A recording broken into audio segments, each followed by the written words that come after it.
Hi guys, kumusta? Kapitan Izal is here again. Ngayong video na to, track mode muna tayo. So gagawin ko ang aking track bed. Lalagyan ko siya ng bed cover, which is gagamitan ko ng Raptor liner. Ayan, Raptor liner from Amazon. Mabibili to sa Amazon around $130 for 4 liters. Marami pa, may mga 8 liters. Pero mas mahal, pero para sa akin okay na to. 4 liters, kasya na to sa 5-foot bed para sa aking Ranger. So kasama na yan ang hardener, protective coating at bed liner gun or spray gun or gun spray. So yan, so $130. So kapag bumili kayo ng bed cover from factory, mas mahal. So makakasave tayo ng around $500. Matrabaho lang siya pero mas makakamura ka. Nilagyan ko na siya ng cover all the way. Ayan, para pag nag-spray tayo hindi siya malalagyan. Ayan. Lilihain din natin bago natin lalagyan para mas maganda. And ayan, mahaba-habang lihaan ito. Magsisimula lang tayo. Pero bago tayo magsimula, kailangan muna ng protective gear. And ayan, mayroon na tayong protective gear. So pwede na tayong magsimula. Liha-liha tayo. Ayan, gloves, mask, at syempre hindi mawawala ang aking iced coffee. Syempre, bago tayo minom, tanggalin muna natin. Liha time na. Oh, sorry. Mahaba-habang liha. Mahaba. Lilihain natin yung lahat bago natin lalagyan ng Raptor.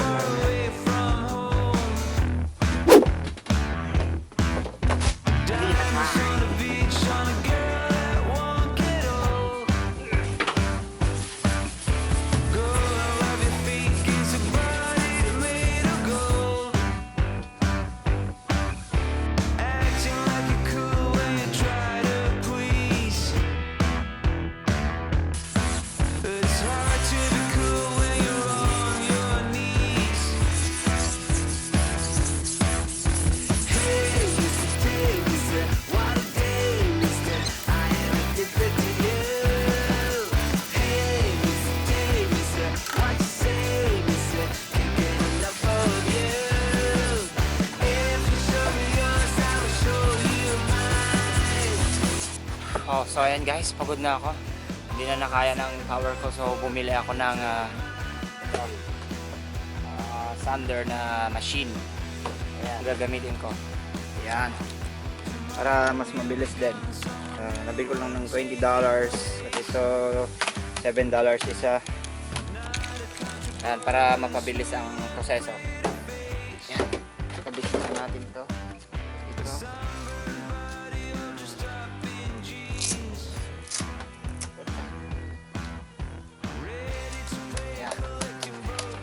Ayan, ready na.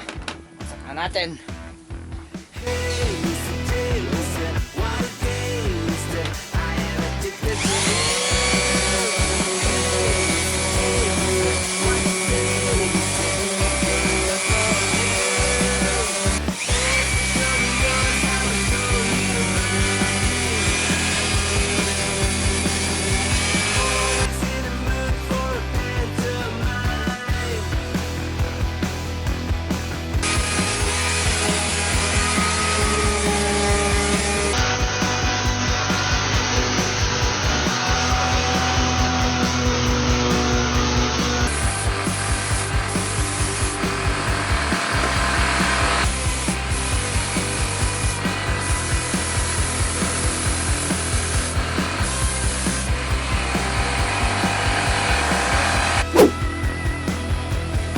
Lalagyan na namin ng Raptor liner.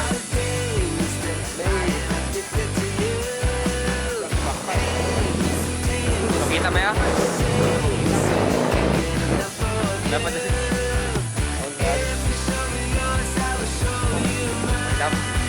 Gagasin natin mo, truck mo.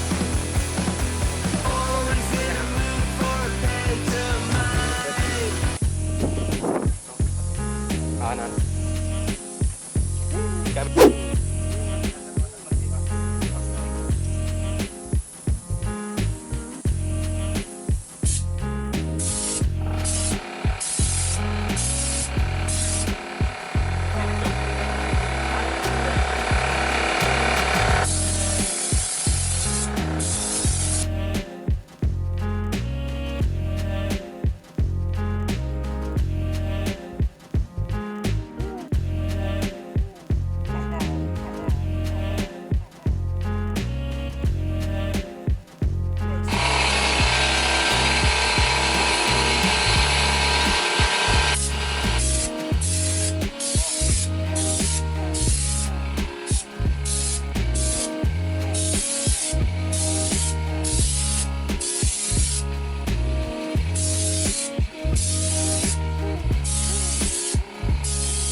Final coat.